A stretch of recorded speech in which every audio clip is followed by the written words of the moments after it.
Hi, this is János, it's Real Nerd Audio, and it's all again listening to music time.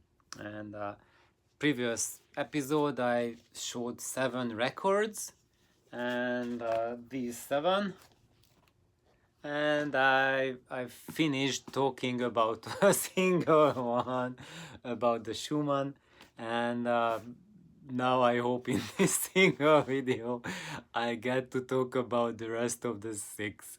So anyway, here we go. So the next record I listened to today, that was also a mono, and it was also an Rca Victor and Red Seal as well, and Lm2255, so that's the catalog number, and it was a Rubinstein and Chopin Concerto number 2. So here it is. So Monsieur Rubinstein, we could hear his magic trying it out on Chopin, and it didn't so I expected much more. It did not sound as good. The sonics is quite inferior compared to this album of that one, and his Chopin interpretation was very so it's not his peak form, and I don't think he's not the Chopin interpreter whom I would like really love to hear interpret Chopin. So it did not get much brownie points from me. It's going to go, and I have friends who love listening to mono, and this will be their recording from now on. And actually, this Schumann piece, it also did not gel together as something I really want to listen to in the future. So what I'm going to do is that I'm going to free up space on my record rack so I can put other records there that I listen to more, that I want to listen to more in the future. And I have a friend who loves these RCA monos and Jikar. He will love them. So they are going to his box. I have a box for him. There's one more. This is also going to the Jikar box. It's an Rca Victrola Vix 1024 stereo. Actually, it was a stereo record, but guess what? the imaging on this is like 1,000,000,000 times better than the imaging is here. Actually, I thought it didn't feel that there's a quality difference between them. If I would play these two to you, like you would have sit here, listen with me, 10 people out of 10 would have said this is the stereo and that's the mono. So mono and stereo, that's just a label. How good the image is, how credible a performance they project to you to make you feel that these are live people saying with real instrument, realistic instrument, that have the weight, the substance, the harmonic nuances that tells the ear that you are listening to a live instrument, and the live event versus something recorded. They are much better on this compared to that. So that's it. And the interpretation wasn't that good either, and the music piece that did not tick much buttons for neither me and Ellie. So she said that this is even more shallow than the previous Chopin interpretation we heard. So as you see, not everything that's an old recording that was recorded with simple miking and as simplistic recording and as direct recording as possible compared to what we have today. Like they record everyone separately, so you can mix and match, and it's really the mixing engineer's job to make something edible out of just something that whatever. and I'm not saying that that's something bad, that you record something like each instrument separately and you cut and paste them together, Photoshop them together, like a sonic Photoshop, and make sense of it. It's fun, you know, especially for the person who is doing this Photoshopping. That's phenomenal. But and we have amazing music coming out of it. But when you have like a classical piece, there, the number one thing that it has to be together. And if you are photoshopping that, you are killing its soul. It's just forget it. And so now let's not forget it. Let's just come back to more mono recordings where you can hear everything together. And that's why mono can be so powerful for classical music, because there was no hinkiness, there was no play. The guy who did the mixing and everything in the recording room, who is not the musician, he's an engineer. He should do engineering stuff, and the musician should be the one interpreting the music. If you are changing how loud each instrument is, when are they, how they appear, you copy and paste and you modify the stereo image, the whole acoustics, that's already like totally changing the interpretation. And with mono that's not happening, and the only interpreter you are hearing there basically is the conductor, and the recording team's job is to find the optimal placement for that single mic, which is still a crucial thing, but it's something that if you are a member of the audience, you still have that task. You have to find in the audience that spot where you want to listen to the music, right? Which is your favorite spot. And if, let's say, there is this performance, if you were lucky to be there at Van Klimberg's performance, if you pick different seats, then you will have different experience, same as for the microphone. So now, next one, Rachmaninoff Piano Concerto number 3, and this is Rca Victor Lm2355 stereo, also stereo recording. And guess what? This the stereo in it and then the spatiality was crumbles. It was totally collapsed compared to this true mono recording. So this one, this sounded stereo, like you are, like Van Klimberg was really playing in my room, and there was a real life-size orchestra following him. And here it was like, okay, I'm not getting any realistic sense that I'm listening to musicians. This, I'm just listening to a recording. So and I usually love Byron Janis, but here it was not his most his best piece. And also the Rachmaninoff Piano Concerto number 3 was also like a kind of like a very emotional, very running about music. It's like very yeah, all about emotions and everything, but I did not feel that groundedness in it. It's more grounded than the second piano concerto of Rachmaninoff. I feel more grounding, but it could be that maybe the orchestra played it in a more grounded manner, but definitely the piece is coming together more and shows Rachmaninoff maturing more, that he is past the stage that he has discovered that, oh, there's so many keys in the piano. I'm not coming up with it. Nelly just said this after listening to these recordings, because we listened together, and she said that these music that we listen to, they remind me that the composer just, I can just press so many buttons on the piano. I'm so good, I have the technique, but then why? That's not the point of music, that you are brilliantly skilled, that you have a nimbleness in your fingers, and you have the agility to remember the combinations. It's okay, nice, we clap you, it's fine, but what do you want to say with this music? Is there anything more behind it? Is it just the wrapping paper, or is there something in the box? And it looks like there's something starting to appear in the box, while in the second piano concerto, we kind of felt that the box was really empty, and it was all about just like getting the audience spark up. And if you are just bored in your life and you want to feel emotions,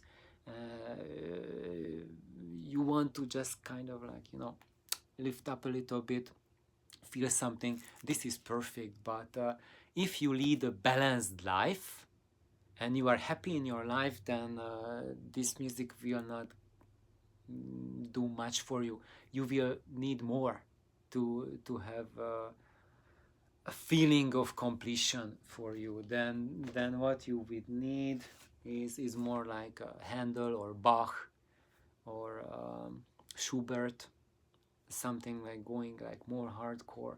When they went past the stage that I have discovered that I have mastery over the keyboard or over an instrument, or I know how to write a score, but having something like put it in the language of music, because all of the composers, they show us that they have a mastery of speaking the language of music, how music works. Basically, music is the sonic version of mathematics. It's how you can do mathematics with the sound. That's music. And most composers, especially modern composers, they show that they speak the language fluently. And nowadays, as we go more and more modern, the composers are basically competing with each other who can say more complex things in with music. So it's kind of like they know the grammar of the music, and who can express themselves with the most complicated grammar, like past perfect, and then intransitive verbs, and then let's conjugate this way or that way, and it's all about getting into this kind of mode. And they completely forget that it's not the grammar that's really the most important thing, but it's what you say, the meaning, what are you transmitting with the music.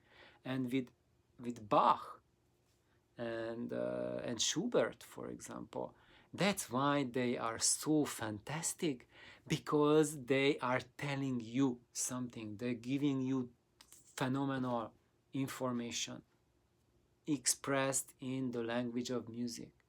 And as we go beyond the era of Bach, then people get their act together less and less on what they want to tell with their music. So before Bach, we see an increase on how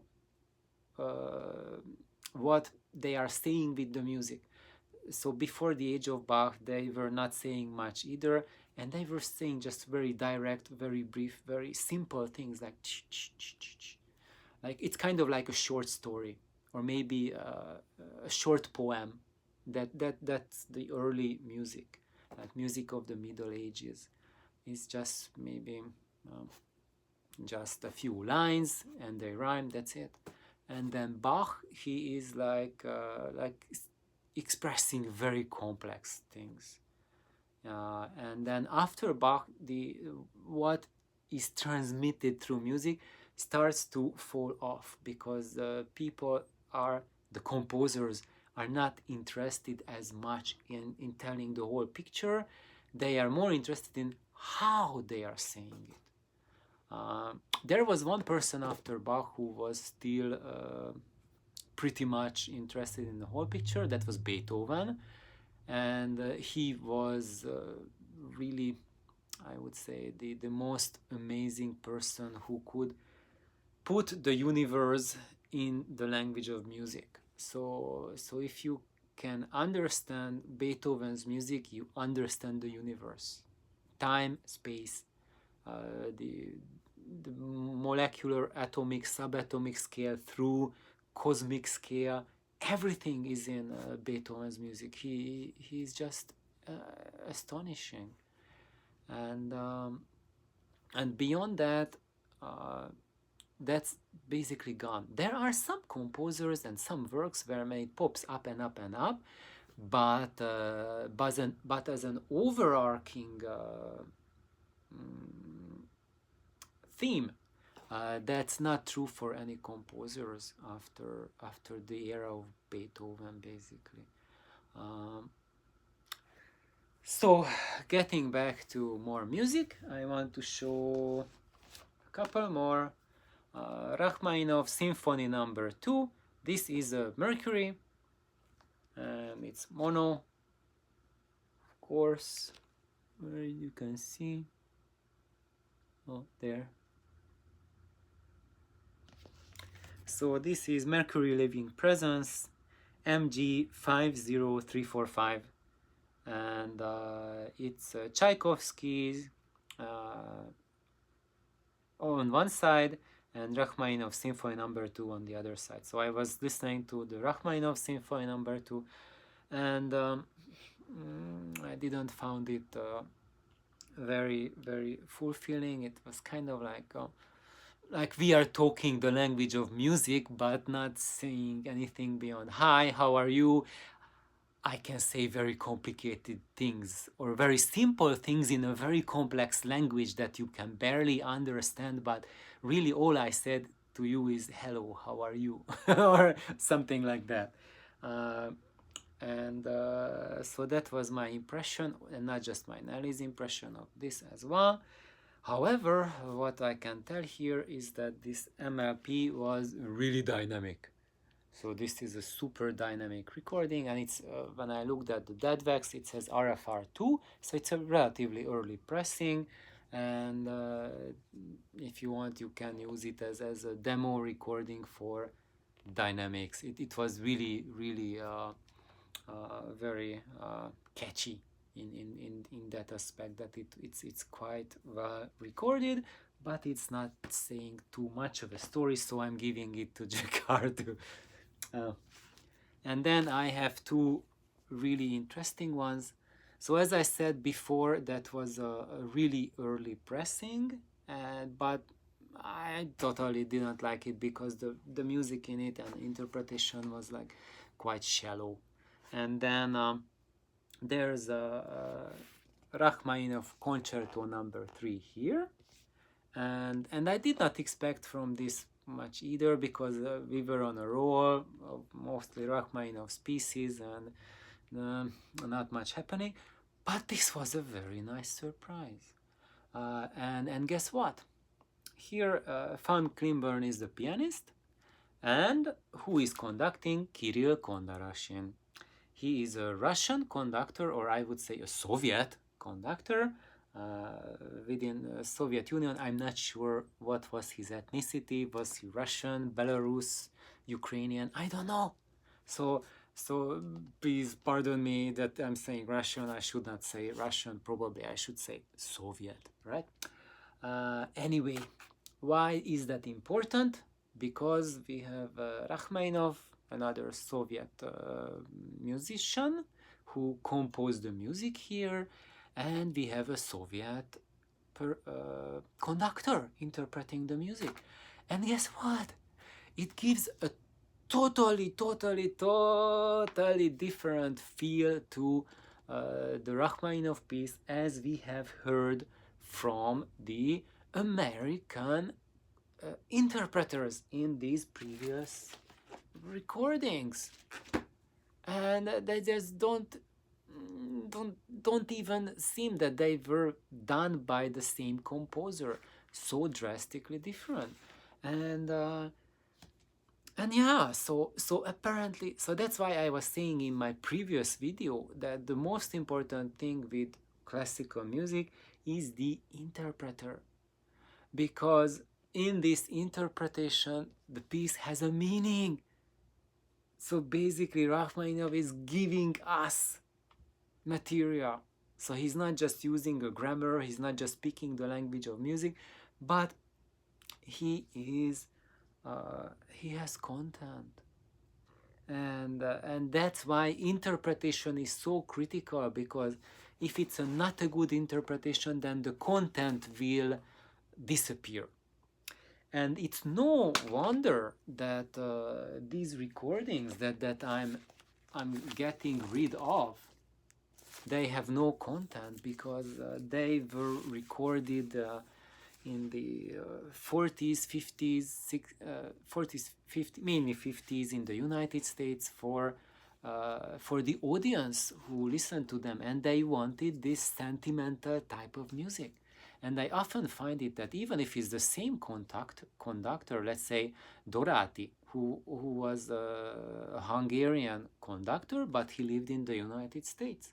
And he was very prolific, he was very well recorded, and he still recorded in a style that the listeners, the audience in the United States wanted to hear, so which is a much more romantic, much more sentimental interpretation, but very light on the intellectual content, on the hardcore substance and soul of the music. And when I hear Dorati's recording that he recorded in Europe, I forgot which piece was that, but I heard one of his pieces that he recorded in Europe, I think one of the Beethoven's.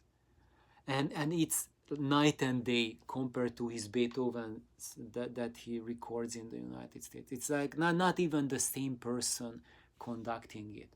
And he's, I think he recorded it in London, and that's a fantastic one. And the one in the United States, not bad. It's okay, but superficial, very superficial, and it's going for attractions, like catchy, how to make it more catchy, you know.